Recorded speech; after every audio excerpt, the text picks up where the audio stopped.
அஸ்ஸலாமு அலைக்கும் வரஹ்மத்துல்லாஹி வபரகாத்துஹு. அன்புள்ள சகோதரர்களே, சகோதரிகளே, எதுவுமே நிரந்தரம் இல்லை. குல்லுமன் அலைஹா ஃபான். இந்த உலகத்தில் இருக்கக்கூடிய எல்லாமே அழிஞ்சு போகக்கூடியது. குடும்ப உறவுகளாக இருந்தாலும் சரி, தாய் தந்தை உறவாக இருந்தாலும் சரி, நண்பர்கள், அதே மாதிரி நம்முடைய வாழ்க்கையில் நம்ம சம்பாதிச்ச சொத்து செல்வங்கள் எல்லாமே அல்லாஹ்வுக்காக நாம் கொடுத்ததை தவிர எல்லாமே அழிந்து போகக்கூடியது. அல்லாஹ்வுக்காக வேண்டி கொடுத்தது, அல்லாஹ்வுக்காக பயன்படுத்தியது எல்லாம் மறுமையில் கூலியாக கிடைக்கும். ஆனா இந்த உலகத்துல எதுவுமே நிரந்தரம் இல்லை. அந்த ஒரு அந்த ஒரு சிந்தனை எங்கட மனசுல ஆழமாக பதிந்தால் எதுக்காக நான் கவலைப்பட மாட்டோம். இப்ப உலகத்தில் இருக்கக்கூடிய ஒரு நண்பர் நாளை எதிரியாகலாம், எதிரி நாளை நண்பராகலாம். அதே மாதிரி என்ன ஒரு விஷயமும் இன்று ஏழையாக இருப்போம், நாளை பணக்காரனாக மாறலாம். இன்று பணக்காரனாக இருப்போம், நாளை ஏழையாக மாறலாம். அதெல்லாம் கையில இருக்கிறது. இன்று கண்ணியம் இருக்கும், நாளை கேவலமாக மாறும்.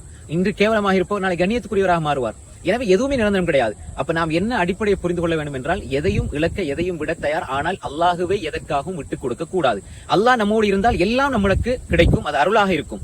ஆனால் அல்லாஹ் இல்லாமல் எல்லாம் கிடைத்து அல்லாஹ்வை நாம் விட்டு விடுவோம் என்றால் எல்லாமே அருளாக இருக்காது, மிகப்பெரிய சோதனையாகவும் மிகப்பெரிய முசீபத்தாகவும் இருக்கும். எனவே நாம் நிரந்தரமான ஒரு உறவு, அல்லாஹுடனான உறவு, அதை பலமாக வைத்துக் கொள்வோம். நிரந்தரமற்ற உறவுகளை அளவோடு வைத்துக் கொள்வோம். அல்லாஹுக்காக பயன்படுத்துவோம். வாழ்க்கை வளமாகும். அஸ்ஸலாமு அலைக்கும் வரஹ்மத்துல்லாஹி வபரகாத்துஹு.